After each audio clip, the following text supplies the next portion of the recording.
Let's say I'm playing a game of snakes and ladders. Now here you can see I need to throw 1, 2, 3, 4, 5 to get home. And if I throw a 2, I go down this very, very long snake all the way to here. So the question is, am I going to be lucky and throw a 5? Or am I going to be unlucky and throw a 2 on this 6-faced dice? So here I throw the dice and I've thrown a 4, which is neither 2 nor 5. So I'm neither lucky nor unlucky. That's the way we see it, of course, until we do the mathematics behind it.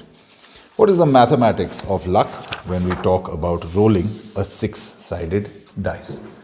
So when we roll a 6-sided dice, the dice has 6 faces and the chance of rolling any one face is equal. It's equal chance that I might roll a 4, a 6, a 5. So therefore, what is the probability that I will get, let us say, a 5? What is the probability of rolling a 5? We would say it is 1 out of 6. Because we had 6 faces, all of them have equal chance of coming, and 5 is just one of those faces. Which says that if I roll the dice 6 times, I should be able to roll a 5. So I got it on my second try. Would you consider that lucky or unlucky? That's up to you. We will see that probability helps us understand those questions. Let's first look at this. The probability of rolling a 5, the probability of rolling the number 5 is 1 upon 6. It can also be written as 16.66%, which is 1 out of 6. How much out of 100? Or we can also simply express probability as a decimal, 0.166 recurring. Probability is given the symbol small p. So this is the probability when we are talking about rolling dice. Let's look at it in another situation. Let's say that I'm a gambler and I enjoy buying lottery tickets. So many lottery tickets are run by states, and you might ask the question, why does the state of Maharashtra want to organize a lottery for its people? Well, you might understand after this small exercise. Every time they sell a bunch of lottery tickets, they release what is called the lucky number. Let's assume that our lucky number is 78534. Now, in the lottery, you have minor prizes. You have a jackpot. If you get this ticket, 78534, you win the jackpot, which is a very large amount of money. Let's not talk about the jackpot. Let's in fact talk about what are called the minor prizes. So let's take 3 minor prizes. If you get the last digit, the ticket costs 10 rupees. The lottery ticket itself costs 10 rupees. If your last digit, the last digit on your ticket is a 4, you will get your money back. If the last 2 digits are matching, you will get 200. If the last 3 digits are matching, you will in fact get rupees 5,000.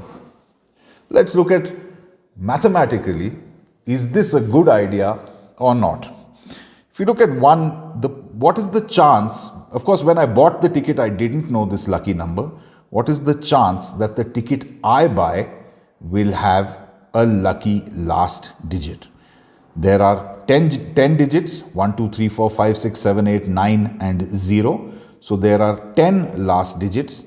Only one of those will be lucky. Therefore, the probability is given by 1 upon 10, or we've seen we can write it as a decimal 0.1, or in fact as a percentage 1 out of 10. How much out of 100? Which is the same as a 10% probability. Is this a good probability or is it not? Well, you can see quite simply, if I want to be sure of a prize, then I have to buy, if I want to be sure of the last digit prize, then what I have to do is I have to buy 10 tickets, one with a number 0, next with number 1, 2, 3, 4, 5, 6, 7, 8, 9. 10 tickets, each costing 10 rupees. So I'll have spent 100 rupees. Only on one of those will I get my money back. So clearly I will have lost 90 rupees. So doesn't seem like a great proposition. How about the 2-digit offer that they are giving us? Here what we find, the 2-digit offer is that in order to get both last digits matching, what is the chance? If I buy, there are 100 combinations, 01, 02, 03, 04, all the way up to 99. There are 100 combinations of which only one is lucky. So we find that the probability of having the lucky combination is 1 out of 100, which is 0.01, or 1 out of 100. How much out of 100? That is 1%. So that means, again, in order to be sure of winning this 200 rupees, I have to buy 100 tickets at 10 rupees each. So I will spend 1,000 rupees and I am assured of only 200 rupees return. Again, we find that this is a losing proposition. In the same way, you can calculate the probabilities of getting all 3 digits and so on. So this is one way in which we can explore some very common ideas of luck using the idea of probability.